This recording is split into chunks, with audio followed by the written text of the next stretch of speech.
Hey guys, sorry I got a cat begging for attention, but pets are good for views.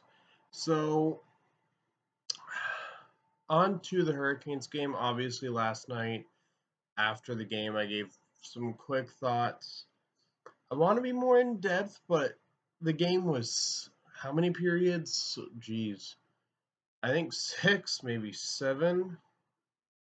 Let me see here. Let me see if it pulls up if I go to the app, which is great research in advance by me, but four overtimes, so seven periods, a quadruple overtime. It's really hard because the game blends together.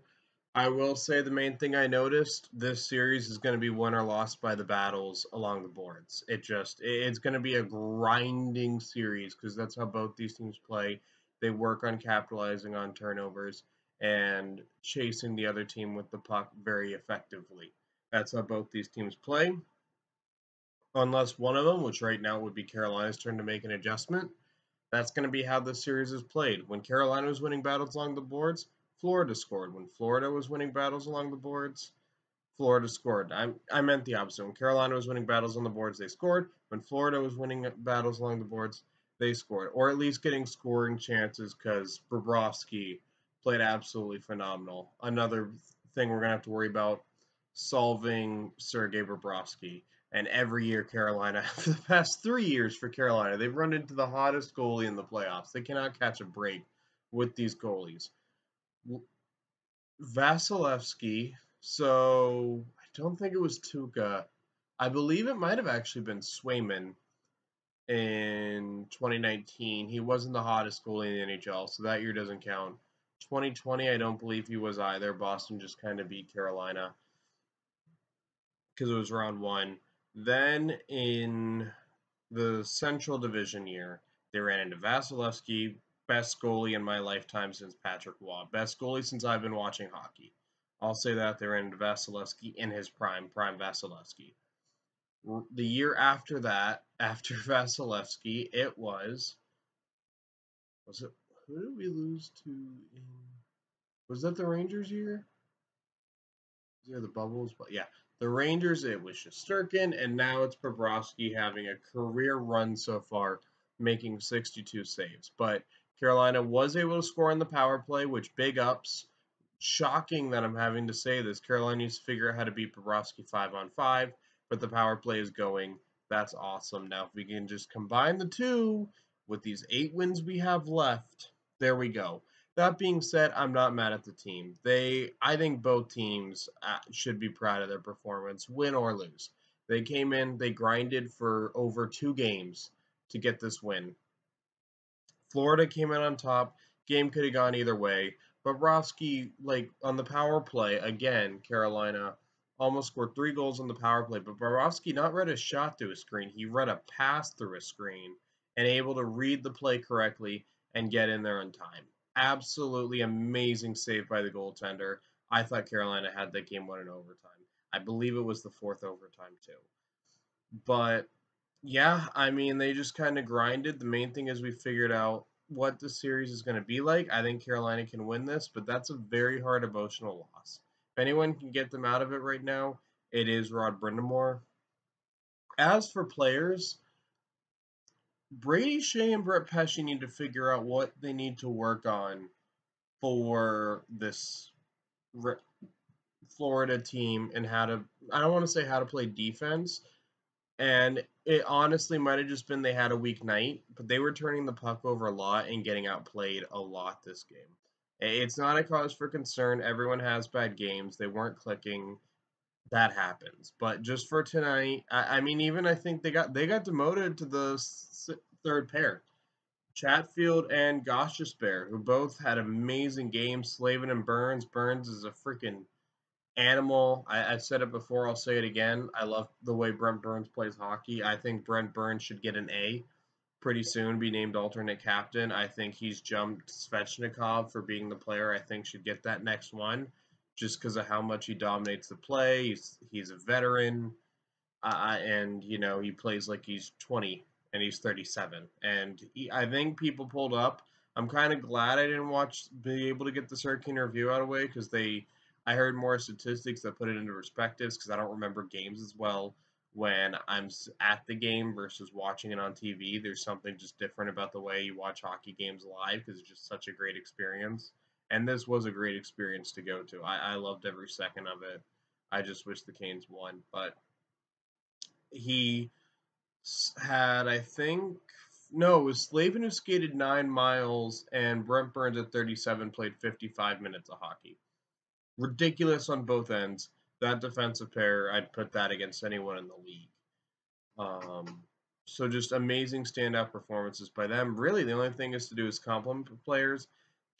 Now, I did criticize the other player. I don't want to criticize, but because Teravainen's getting thrown right into the fire, not playing, only playing one game in game one of the playoffs, and then coming into a Eastern Conference final game, having to get back into shape and everything. I don't blame him for that, but he's got to get it together. Or not get it together because he didn't play enough bad enough to where it's like you got to get it together. But you know what I mean? He's got to find that intensity again, which is hard at this point in the playoffs. It's hard to come back right away. Hopefully, game two, he gets a goal or two in game two, and that whole thing I just said, water under the bridge. But yeah, all those complimenting. I'll give Hurricane of the game to Jalen Chatfield because even though he turned the puck over, I don't really blame the turnover. It was a bad bounce off the ref's skate 7 periods in, and one of the best players in hockey right now, Matthew Tkachuk, was able to pick it up and score. I don't blame Chatfield for that. Like, you make a mistake after playing 7 periods, I'm not going to be that mad. But other than that, Jalen Chatfield really stepped up his game. He was legit a standout player. As a top six defenseman on paper, he got promoted to the second pair. So, really big shout out to Jalen Chatfield. But after Jalen Chatfield, now that we've shout out Jalen Chatfield, complimented the team relentlessly. I think Aho and Natchez could have played a little bit better. I didn't notice them a lot, but other than that, as far as I can remember. But other than that, the main thing is at the end of the day, we lost. But I don't think the Hurricanes have had a lot of adversity in the first two rounds. The Islanders, they won both games at home, got the split, lost game 5, then they had to win they didn't have to snap the road game streak because they won game 4, but they had to win to make sure they didn't force a game 7. That was it. New Jersey, they killed them in the first two games, got blown out in game 3, but game 3 even said at the end of the Hurricane review, the game was still in doubt when they were down by only 3. And I say only 3 because that's how much of a blowout it was. But when they were starting to come back, they showed the crowd. New Jersey fans were like, "Oh no, are they going to do it?" And Carolina didn't. But then they came out, stomped them in game 4 to where fans left the building after the second period, and then won game 5 in a pretty close game, but won game 5. And here they are. They're not able to win both games at home. They lost what could be an emotionally crushing game with how much hockey they played. But that's the kind of game you got to overcome to win a playoff series. Look at Florida. They overcame a 3-1 deficit to the best regular season team of all time. Came back and won 3 games straight to go to the second round. Toronto was not a lot of adversity. I will say that. They just kind of dominated Toronto. But now they're playing Carolina, but they've had to overcome a lot of adversity. Vegas, I don't know if Vegas has had to. I mean, the Oilers had a lot of momentum coming out of game 4, I would say, and I thought Edmonton was going to win after game 4. Dallas, the Minnesota series, when they lost game 1 to Minnesota, yeah, that was a rough one. So Dallas, I would say, has had to overcome a lot of adversity. So we'll see how this pans out. This is some real testing of the waters for Carolina in this round 3. We'll see how it goes. Can they step up and rise to the occasion? And if they don't, we'll see you next year. So that's it for this one. Can't be too mad at the boys for this one. I love how I call them the boys, like they're my boys. But can't be mad at the team for this one, honestly.